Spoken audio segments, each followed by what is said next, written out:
Hey everyone.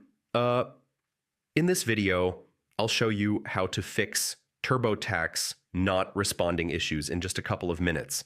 Yeah, if the program is freezing, hanging, or completely unresponsive, it can be really frustrating, especially when you're trying to finish your taxes, but most of the time it's actually an easy fix once you follow a few simple steps. So first, close TurboTax completely and restart it. Even though it sounds simple, reopening the app can clear temporary glitches that cause it to stop responding.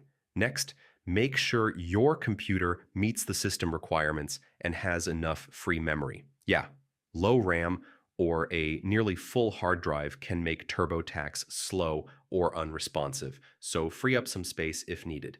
After that, temporarily disable your antivirus or firewall. Sometimes security software can interfere with the program and cause it to freeze during use.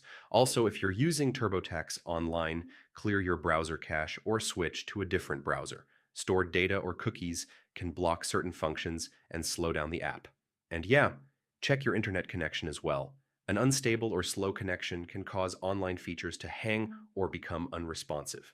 Finally, restart your computer and try running TurboTax again. Most of the time, these steps should get everything working smoothly in just a couple of minutes. Hope this helped, and I'll see you in the next one.